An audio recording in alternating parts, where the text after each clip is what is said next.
प्रकाश का अपवर्तन।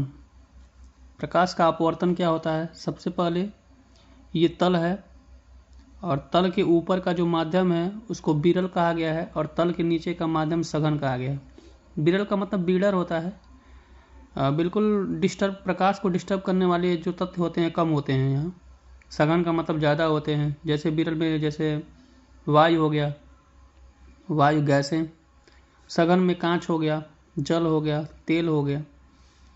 तो तल के ऊपर का जो माध्यम है वो दूसरा है और तल के नीचे का माध्यम दूसरा है।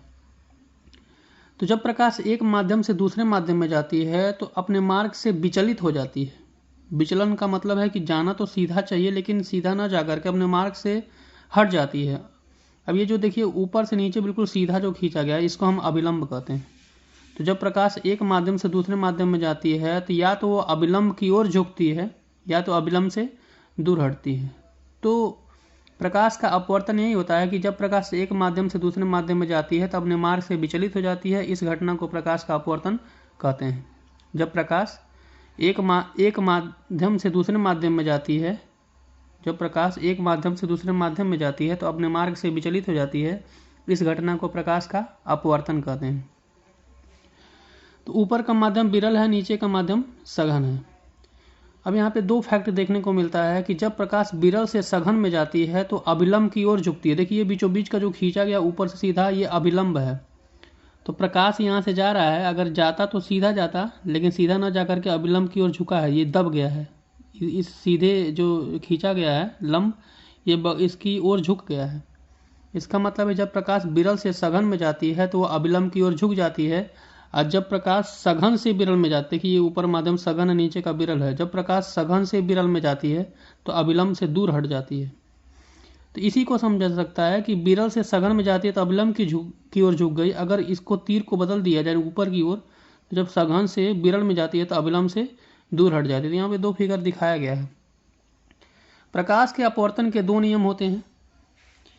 पहला नियम ये है कि आपतित किरण अपवर्तित किरण, माने आने वाली किरण और यहाँ से अपवर्तित हो गई, प्रकाश का अपवर्तन की घटना है तो आपतित किरण कहेंगे और जो इस तल को पार कर गई अपवर्तित किरण कहेंगे। तो आपतित किरण, अपवर्तित किरण तथा आपतन बिंदु पर अभिलंब तीनों एक ही तल में होते हैं।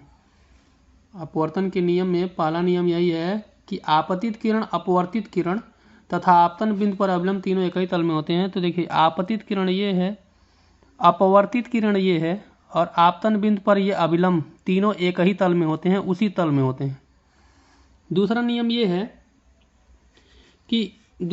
है स्नेल का नियम। ये जो आपतन कोण बनाया गया है आई, इसका साइन देखिए यहाँ पे लिखा है आपतन कोण का साइन अपवर्तन कोण का साइन का अनुपात एक नियतांक होता है जिसे पहले माध्यम के सापेक्ष दूसरे माध्यम का अपवर्तनांक कहते हैं।